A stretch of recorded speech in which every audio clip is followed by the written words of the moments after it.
Hey, what is going on everybody, and welcome to Fantasia. For today, we're going to be jumping into another session of Epic 7. Now today, got the highly requested ML5 Headhunt tier list.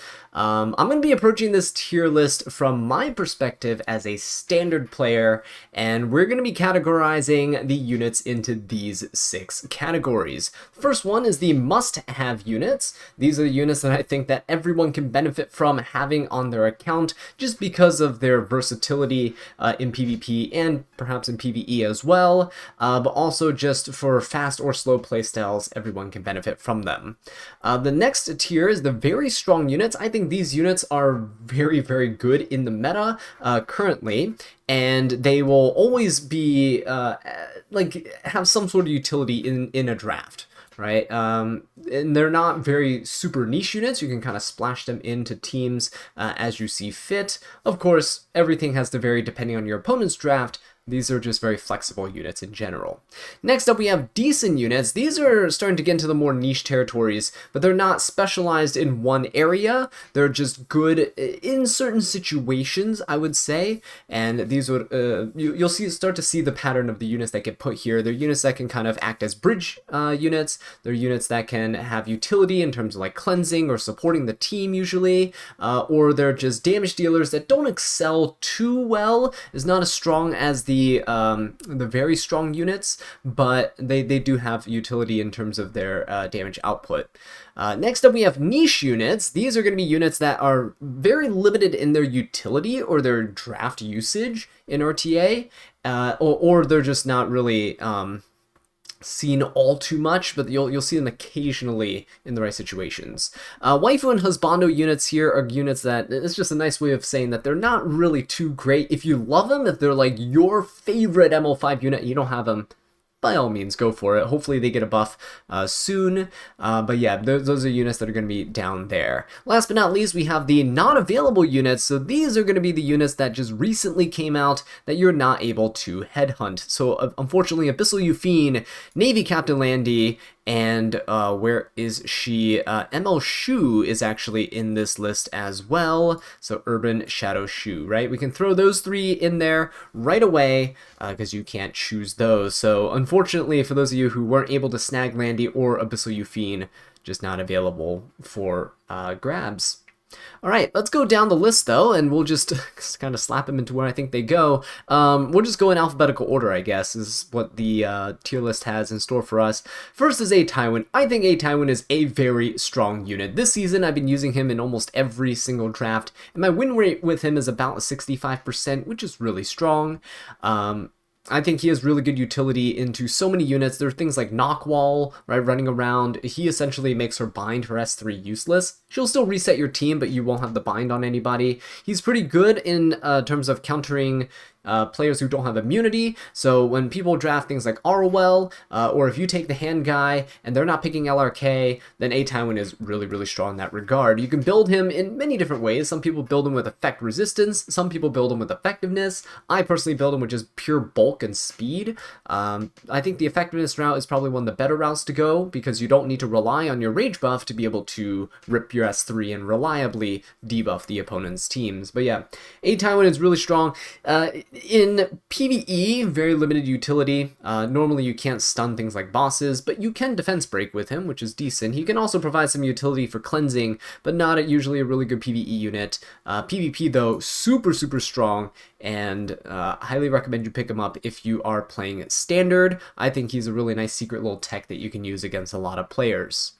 Next up, oh boy, has she fallen from grace yet again, Apoc Ravi. Let's go ahead and slap her into the decent unit category. She is still okay, but with the advent of so many more injury units, especially ML Shu, she is starting to fall off drastically in terms of play. ML Landy essentially makes her existence completely moot. A Ravi always suffered against anti-crit units, which is why DN and A-Raz were my counters into her back in the day when she was top tier meta. But yeah, ML existing, her passive just protects the entire team from APOC Ravi's Wrath.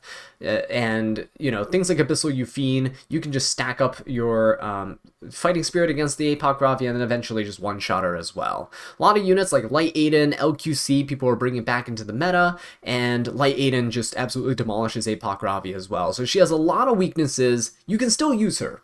She is still decent, but a lot of weaknesses, a lot of things you have to kind of play around and take into consideration when you are drafting her. So no longer the priority pick that she once was. All right, next up, we have Arbiter Vildred. Now, you guys know me. My RB has like almost 100% win rate, actually. But RB is a very niche unit. There's a lot of Extinction units running around, Briarwitch Assyria being one of them. You just can't revive at all when Briarwitch is in play. So Arbiter Vildred really just fell off super hard, and he's never really climbed back to what he once was in his glory days. However, I do think that he is really good as an anti-cleave unit, and if you build him with counter and bulk and evasion, he should do his job just fine. At least he's worked out for me. So I think he's pretty niche, but most people probably, if you're a veteran player, you already have Arbiter Vildred, so you're probably not going to be going for him.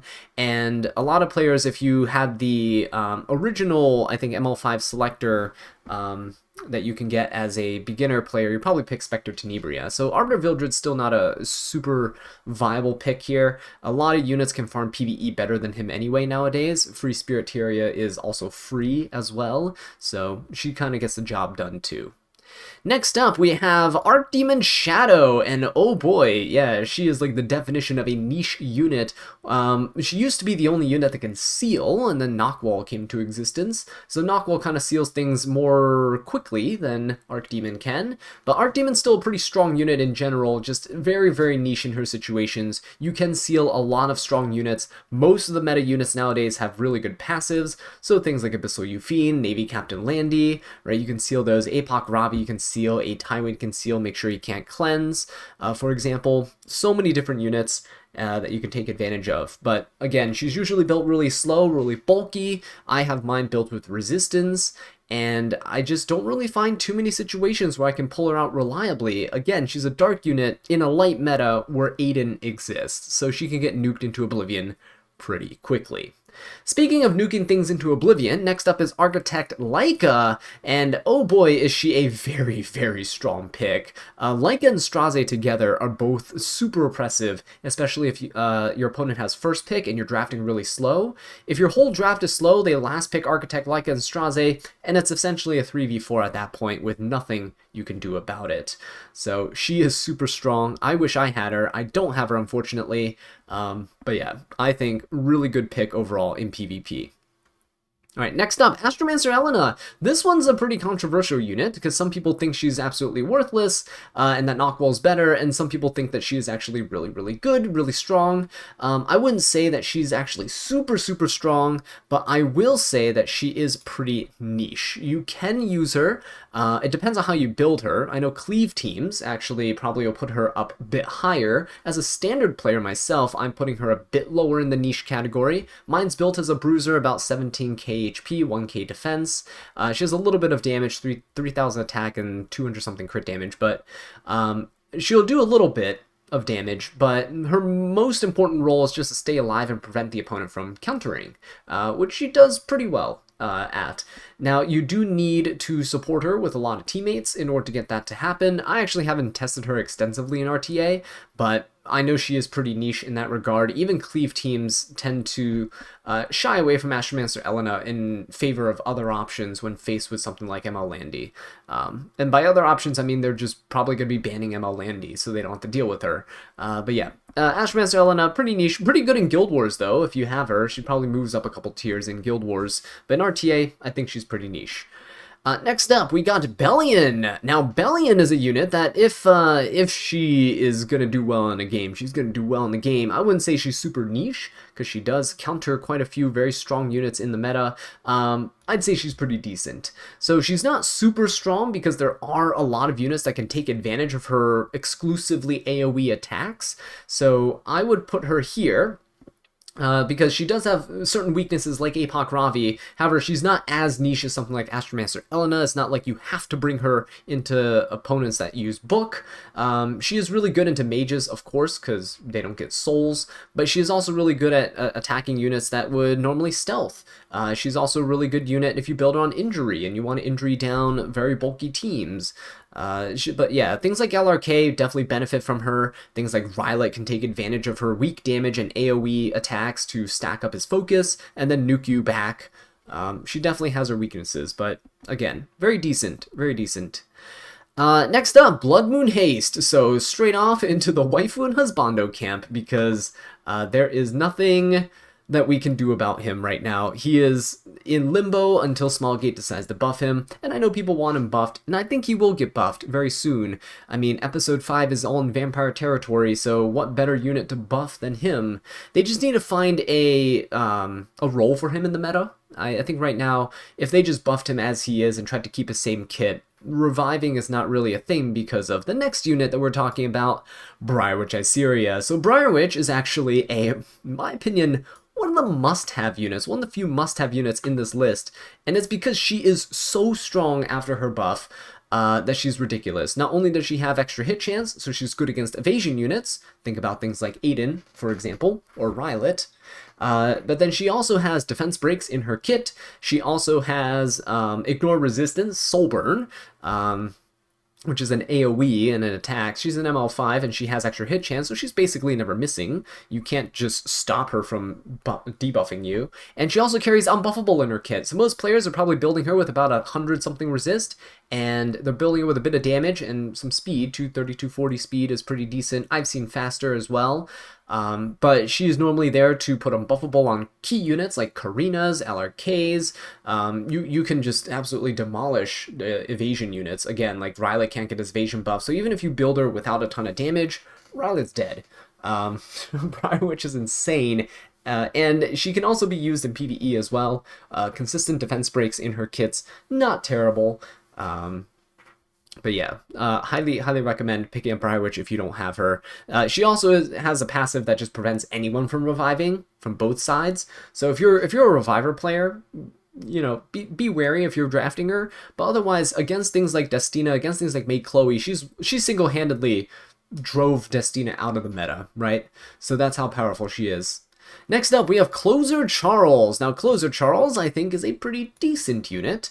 He can be used in both standard and in aggro or cleave teams, so he's pretty flexible. The only reason I'm putting him in decent and not very strong is because he's not very applicable in all situations. Yes, he is flexible in his draft, but you typically use him as a follow-up unit as a cleaner-upper in a standard team, or you're using him as an opener, which is a decent opener. In more aggro or cleave teams. He's just perfectly fine. He does what he needs to do. Attack buffs a team, CR pushes a team. AoE attack that's uncounterable is decent, but he's not like super strong, right? And he's not incredibly niche, so he's just decent. Next up, Commander Pavel. He is a unit that you would use if you're playing cleave or aggro. And so I put him in pretty niche here in this category. He's not very flexible, so he's not very decent overall, and he's not just good everywhere, right? So he's not a strong unit. He's very niche in what he does, but what he does is he nukes things, and he nukes them very well. He will absolutely demolish your team in an aggro or a cleave setting if your team is squishy, and even against tankier units, his S3 will just one-shot him. So incredibly powerful unit, just in the right situations.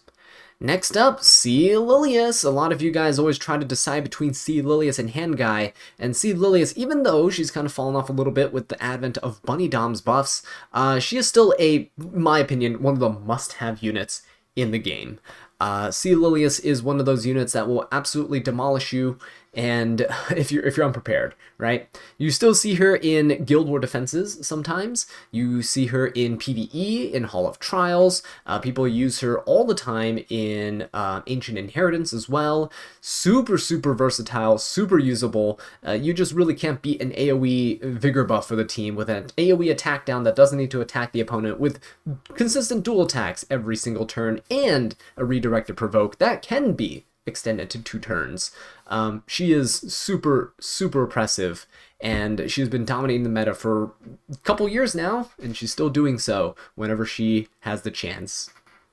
Alright, next up we have Dark Corvus. So, Dark Corvus seems like a unit that you might think is pretty niche, but in my opinion, he's decent. He's pretty usable in a lot of situations where your opponent just lacks the damage. And if your opponent lacks a bunch of damage, Dark Corvus is there, and he will punish the opponents for even thinking about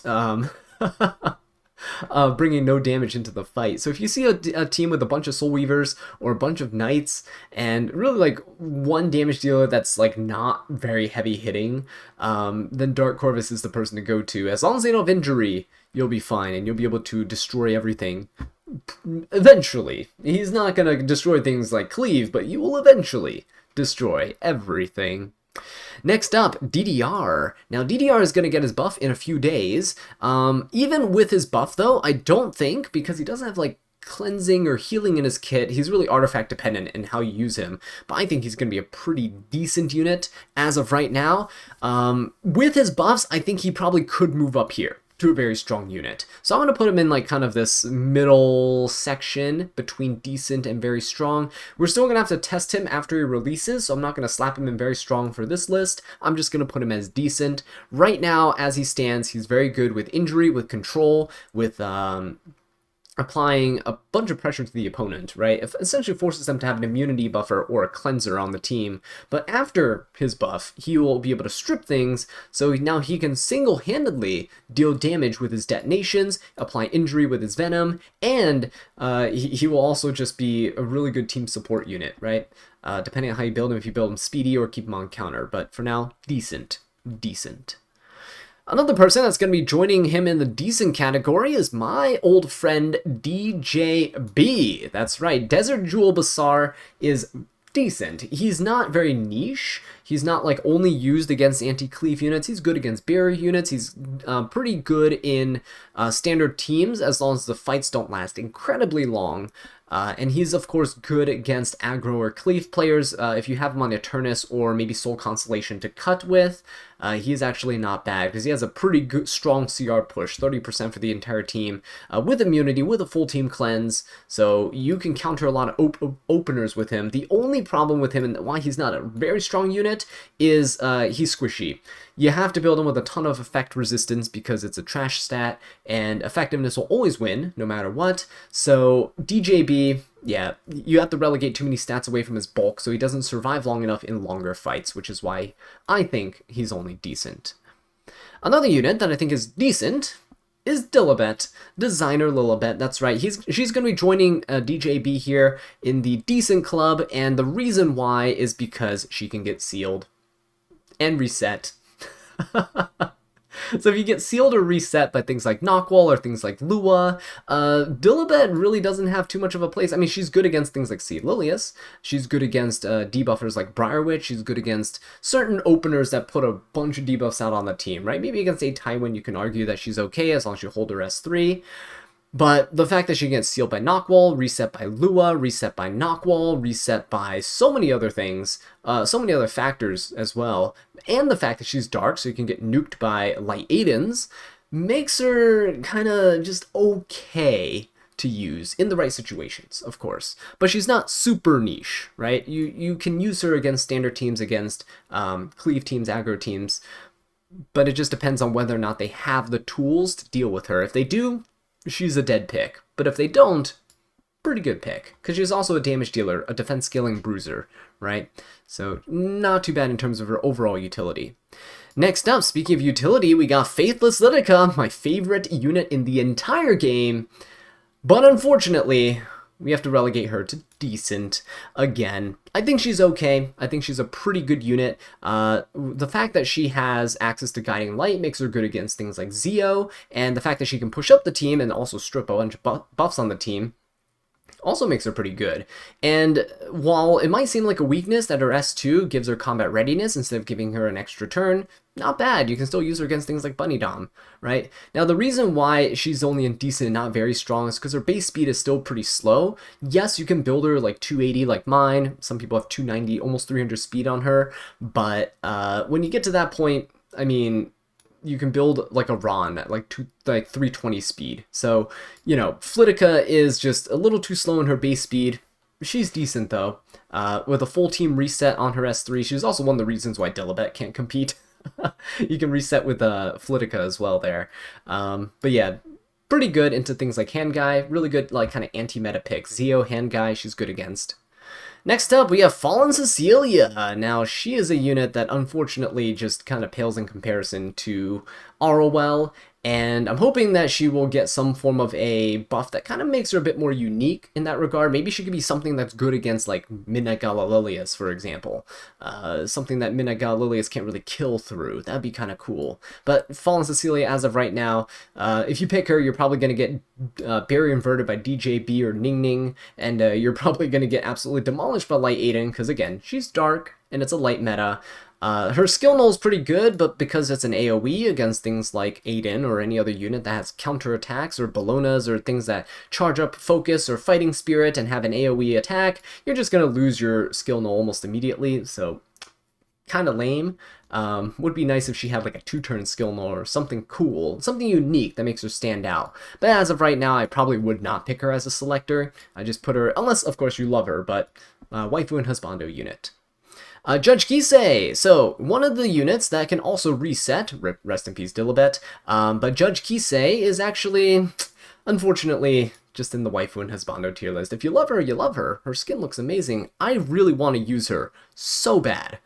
But the fact that she has not very great base speed, coupled with the fact that her kit really has a huge identity crisis, Smilegate needs to fix her up quite a bit before she can see some viable PvP play. Now, does that mean she's never viable? No, you can definitely make her viable, make her super fast, like Flitica, of course, and open with her. You might be able to get away with it, but it's so incredibly hard to make her work, I don't think it's worth it, and that's why you don't really see her very often. Next up, Last Rider Crow. So LRK has been seeing so much play. He's actually one of the most consistent immunity buffers in the entire game, in PvP, at least, next to Hand Guy. So he is a must-have unit. Super strong in PvP. In Guild Wars, he's great as well. In RTA, of course, against AoE units, fantastic. You can't really reset him because he's going to get his S3 back up pretty quickly. He deals a ton of damage with his own S3. Gives immunity buff for the entire team. Gives barriers to the entire team when hit by an AoE. Wow, this guy is just so packed. People thought he was broken, but people like to throw that word around a lot because then they learned what the true meaning of broken means when things like Navy Captain Landy came out. So LRK is very strong. I think it's a must-have, especially if you're a standard player.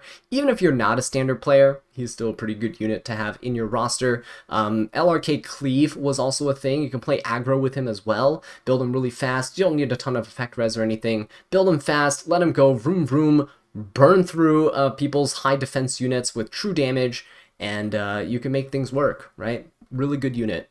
Next up, speaking of very good units, Lionheart Sirmia, actually. So she's actually getting a storyline with Briarwitch Assyria very soon. I'm so happy about that. So I'm going to put her up here in the must-have. Not just for that reason, but she is super good in Guild Wars, super good in Arena, super good in RTA, because we're essentially in a counter meta. Abyssal Yuffie, Navy Captain Landy running around, ML Ken as a counter unit as well, right? Bologna with the extra attacks, Belly with extra attack, counter attacks. A lot of people building counter units just left and right.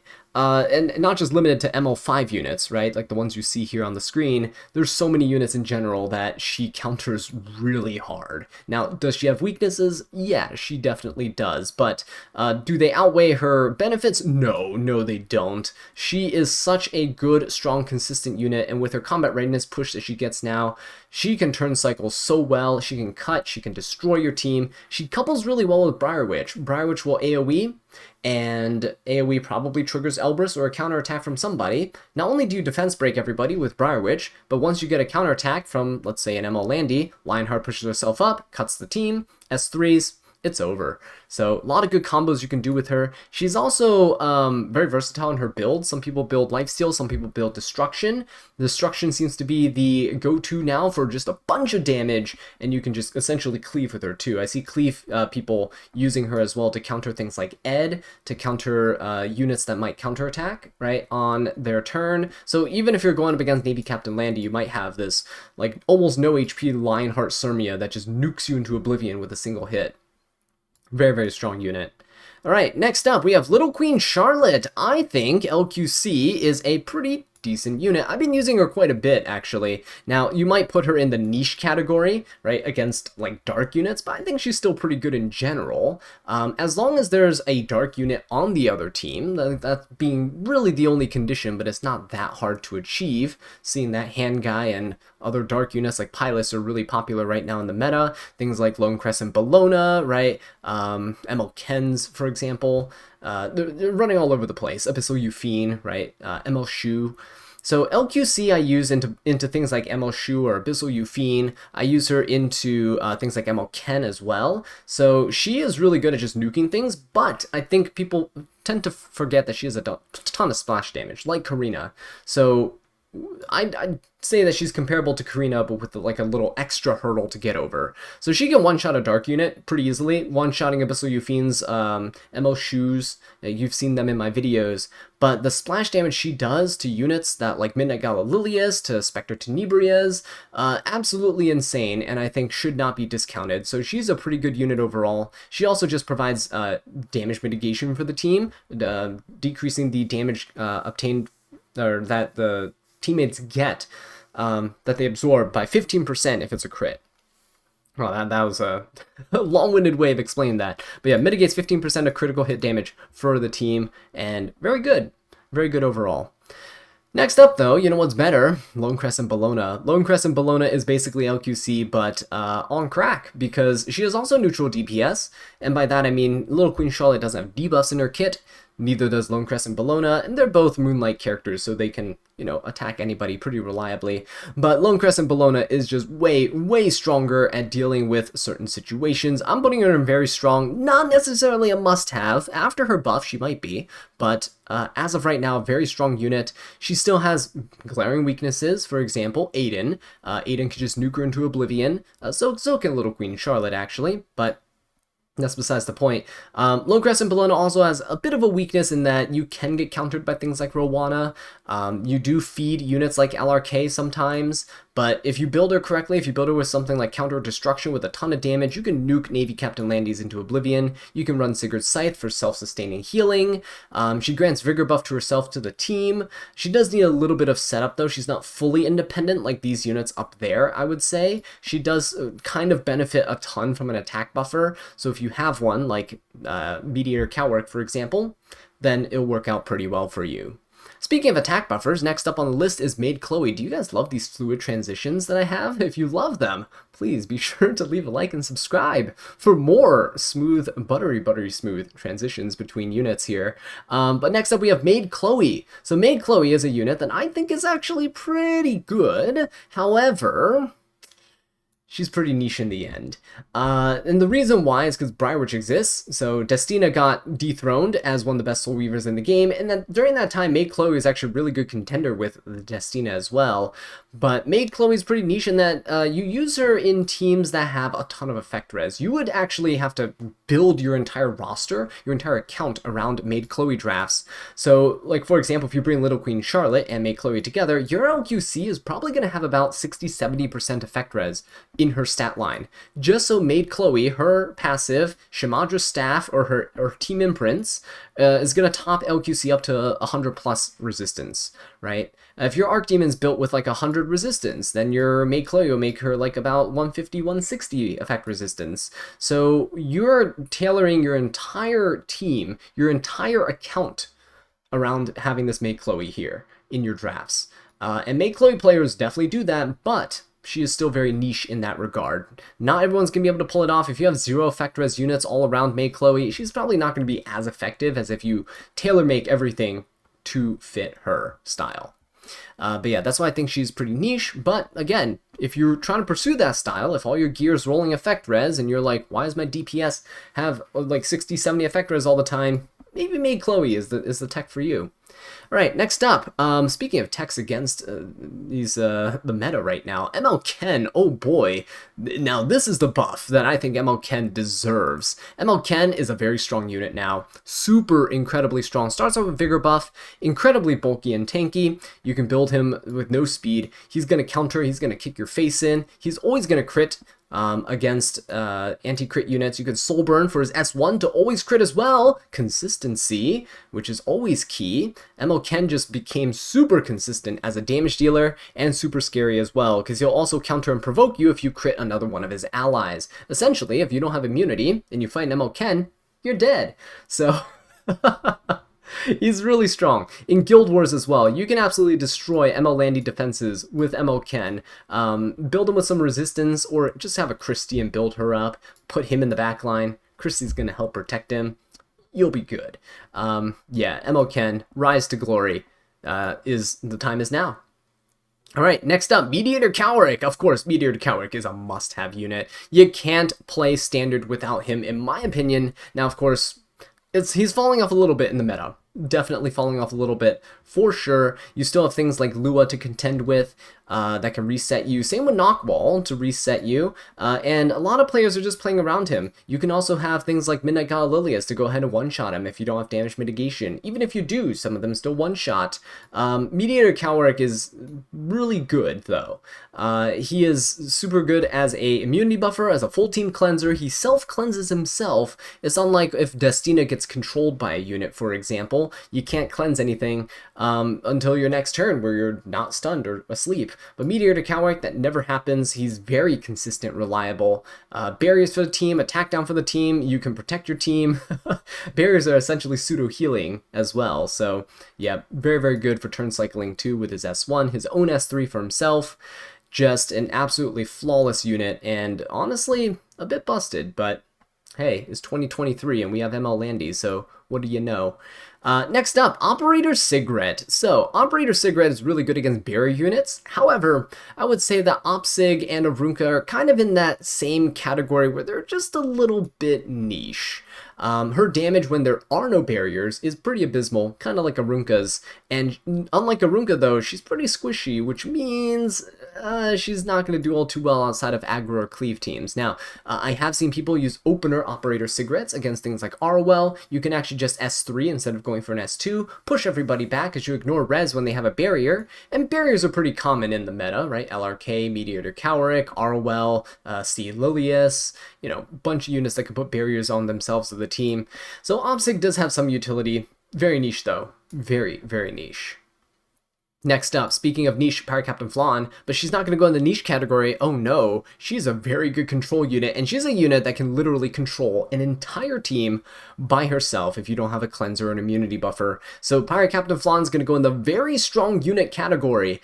Me as a standard player and totally not an actual control player, I love Pirate Captain Flan. She's one of my favorite units in the game, and oh boy, can she do work. Gotta be careful around her, and I think very strong. Absolutely very strong. Just make sure you take the hand guy with her, otherwise you're gonna have a very hard time keeping up with the cleansing that he has.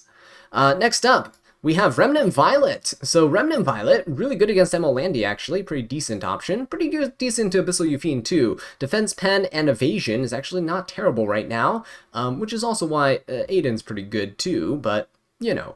Violet here, we'll see. He's probably gonna get shafted by those sleep buffs, but I think as of right now, he's still a pretty strong unit. In the meta right now, he is still pretty good. If there's AoE units that are against him, he can hold his own. It's really a gamble, though. When he works, he's very, very strong. And other times, you just want to put him in the good-looking, he's just good-looking today group, right? So Remnant Violet, I would put as a very strong unit. You can probably move him down to decent if you think Evasion's pretty cope, which I kind of do, but I think Remnant Violet has its merits. You can definitely use him, again, into the meta right now. Two very strong meta units, Abyssal Yufine, Navy Captain Landy. He's pretty good at nuking down things like Karina with high defense, LRKs as well. Very neutral DPS, right? kind of like Little Queen Charlotte. He can do a ton of damage like her, but he's not limited against dark units. Alright, next up, Requiem Rowana. So she is actually a very niche unit. She's not waifu husbando material only. She is pretty niche. Now, the reason why she's pretty niche is because you have to rely on some other unit in your front line to be fast, so you can open with her, right? Something like Zeo, C. Lilius. You want something that can strip immunity. Now, she's also game-changing in the fact that she's one of the reasons why everyone's running immunity on so many units nowadays, is so you don't get Rowana'd and reset. Dilibet. So Requiem Rowana here, she is just that. You only see her in like aggro cleave teams. You're never going to use her in standard. She is pretty fun to use if you can pull her off, and she is very strong against high res units. Like, I can't even bring DJB as a anti-cleaver if they pick Requiem Rowana. It's just not possible. She can be built with like 250 effectiveness, which brings my DJB's 240 resist to absolute shame, because that means the only way I can resist her is this 15%. Which isn't going to happen. So there she is. Next up, Ruel. She actually got a buff recently, actually a few months ago, but yeah, she's still just waifu husbando tier, in my opinion. Hopefully she gets buffed, and like with a real buff, she's just too slow, and she can't keep up with healing or cleansing. It's terrible. Destina's still just a better version of her, but again, Briarwitch exists, so she's going to be down here for a little while. Now, maybe if she ignored Briarwitch is passive, like if she ignored the fact that revives can't be used, maybe. But even then, I don't think she can keep up in the current meta where AoEs are abundant. Navy Captain Landing Abyssal Yufine, so she's going to stay right here for now. Next up, Sage Ball and Sazan. We got him, and he's a pretty niche unit. Good anti-cleave, anti-aggro unit, but you have to build him with more or less like 200 res, just to make sure he doesn't get absolutely controlled and debuffed by things like C. Lilius going first, or Zeos and stuff like that. So he is pretty niche. When he works, he works. He's very strong. You guys see me use him all the time against cleave teams. Next up, the complete opposite of being used all the time, Silverblade Araminta.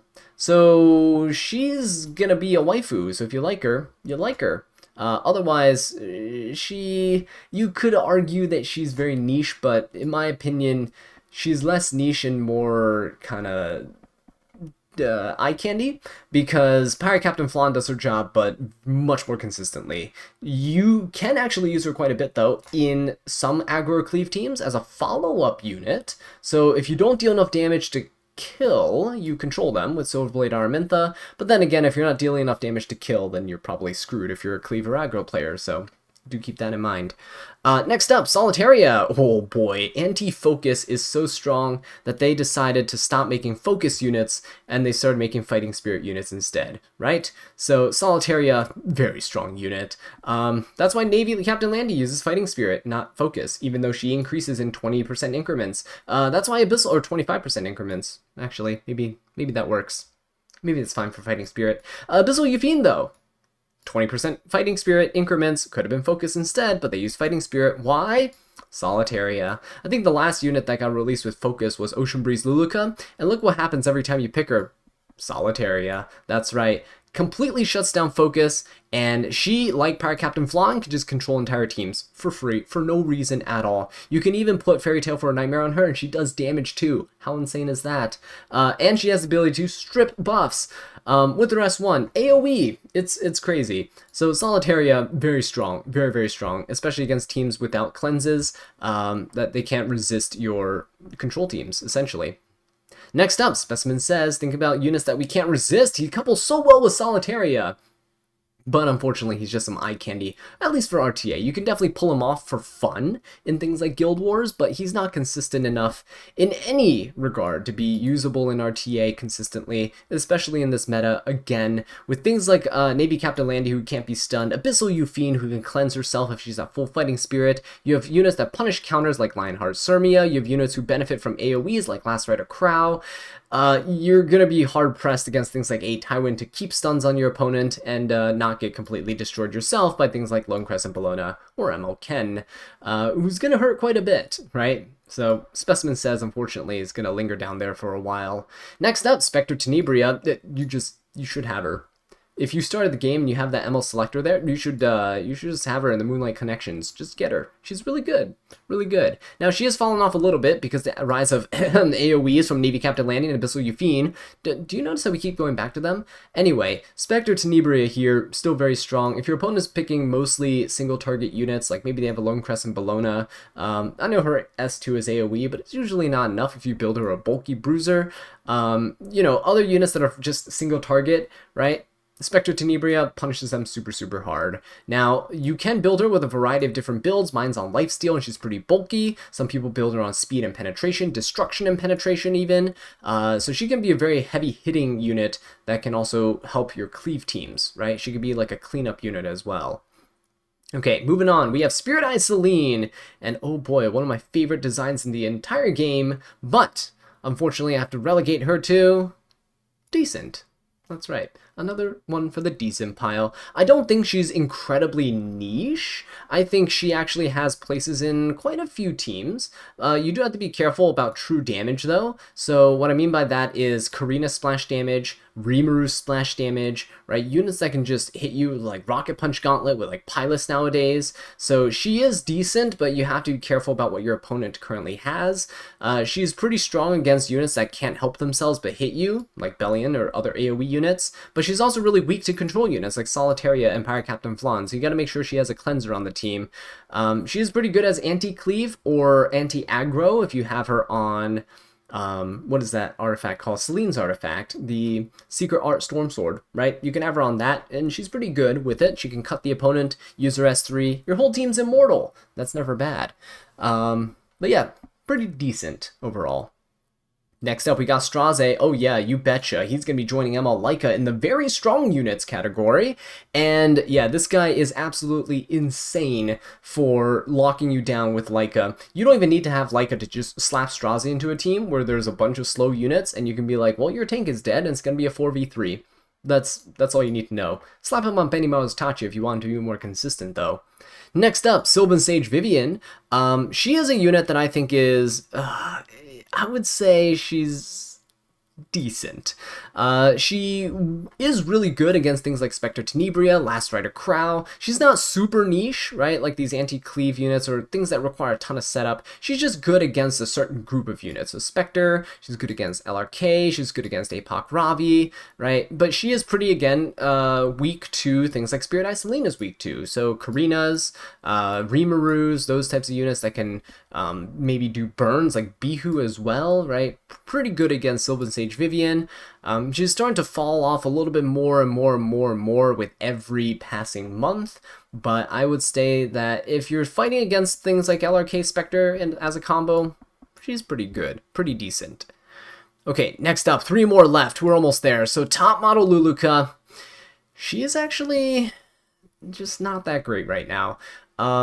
Cleave and aggro teams used to use her. She does Seer push and attack buff and shenanigans, but is just not enough at this point. And Extinction is a passive that doesn't really matter all too much because of Briar Witch. So she used to be really good against things like RB or other units like Maid Chloe and stuff. If you can't cleave them, if you can't cleave Destinas and stuff, then you can kill their DPSs and extinct them so they can't revive. Nowadays, if someone picks Destina or Maid Chloe, you slap Briar Witch into the match and nothing happens. You just win. So unfortunately, top model Luluka has fallen off quite a bit, but hopefully she does get a buff. I mean, Moonlight Theater is still going on. Maybe she gets some sort of power-up. Speaking of power-ups, we recently got Twisted Eidolon Kairon. He got buffed, and I would say he's pretty niche. Not super usable everywhere, right? Not good against most things. I'd say he's just niche. He's like a Sage Ball. You have to bring him in the right situation, but oh boy, in those situations, is he gonna do work. Yeah, so he'll be down here in the niche. I don't have him, so I don't have too much first-hand experience with him. If you think he deserves to be just husbando material, let me know in the comments. If you think he's pretty good, is actually pretty decent, then let me know in the comments as well. But I think he's pretty niche overall. And last but not least, we have Zeo. So Zeo is a unit that completely just upturned the meta. I don't know why people don't talk about him more, because he's the reason why aggro is even a thing now, super consistent. He's one of the reasons why Cleave does not struggle against a lot of things that they used to struggle with, like my DJB. Zeo can be built with damage and effectiveness, and he doesn't need a ton of speed to have, well, all the speed. You build him like 250, 260 speed is probably the safest, 260 and higher, and you're always going first. So you have to put him there in the must-have. Even if you're a standard player, if you're a slow player, having Zeo there will absolutely make your life easier in terms of contesting. There's a reason why people either pick him or ban him if they're playing Cleave or aggro, because he's essentially a forced ban. You can't contest with Sea Lilius or Ron or anything against him, and he can also hold Book, because he's a mage. But yeah, there it is. This is my final tier list of the must-have units up here that I think anyone can benefit from. The very strong units that are versatile in almost every situation, and you can splash them into teams and they'll do work. Decent units that are more situational, but they will do really well under those situations as long as they favor them. And then niche units that are, well, just niche. You can use them in certain situations, very specific ones, but they'll get the job done. Last but not least, we have the Husbando and Waifu tier list here, and this one is just units that I hope get buffs soon or eventually later on in the future, because they can use a little bit of help before they stand out from the rest of the crowd. And of course, last but not least, Abyssal Yufine, Navy Captain Landy, Urban Shadow Shu are not available, so don't bank on getting them from the Headhunt event.